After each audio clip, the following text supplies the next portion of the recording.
contract skeletal muscle, it releases myokines. And this concept that skeletal muscle is actually an organ system is true. It's relatively new science. Some of the better data is coming out since 2012. So this is new stuff. Pedersen really kind of paved the way. And when you think about exercise, we often think about endorphins. But we don't think about contracting muscle releasing myokines.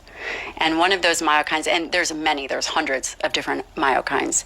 BDNF is a myokine. Yeah. And it goes to the brain and it affects brain function. It also affects nutrients. It affects lipolysis. It affects the liver. It affects all these other tissues. Skeletal muscle as an organ also has a relationship to the immune system. It's essentially a crosstalk.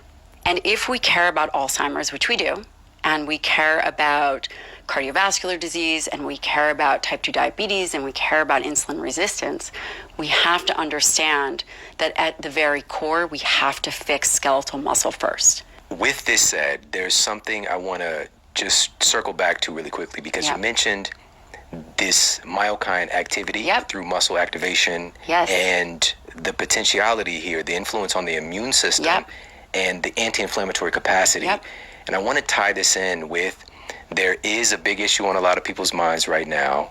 You know, we're talking about obviously chronic disease at epidemic proportions right now, but also infectious diseases.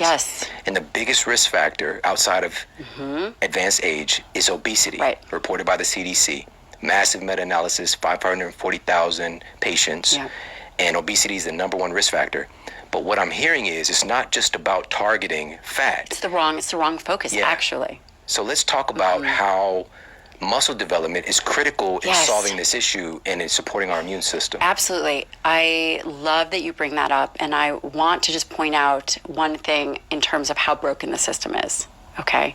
When you look at obesity and you go to the doctor, you look at obesity endpoints. You look at insulin, you look at glucose, you look at triglycerides, you look at cholesterol, you look at CRP, you look at these endpoints that are all related to obesity. Okay, great. And everybody does that. That makes sense. This is what we do. What about endpoints related to muscle health? We don't look at that. We don't look at what is actually released post-exercise and if we are effectively stimulating the myokines. Or we don't look at marker endpoints post-exercise. This is a huge gape, right? There's like a gaping hole. I also want to bring up something else. We know what percent body fat could negatively affect people. We have an idea, right? If you're 30% or above, that might be negative. I can't tell you what your percent muscle mass should be. We have no idea.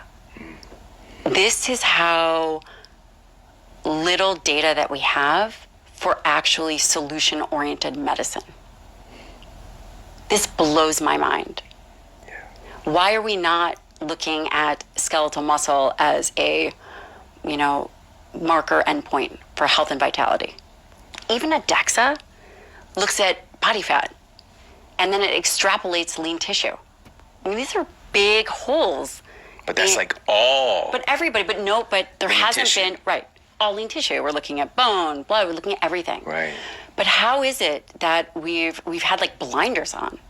Constantly focused on obesity, and if we really care about solution and we really care about getting people better, we have to shift to skeletal muscle. And it's not about just going to work out. It's about understanding that as we age, skeletal muscle changes. Skeletal muscle is the primary site for glucose disposal. Right. It is the primary site for metabolic regulation. It is a primary site for fatty acid oxidation. If you want to survive an infectious disease and your body goes into a highly catabolic state, what is going to save you? It's going to be skeletal muscle.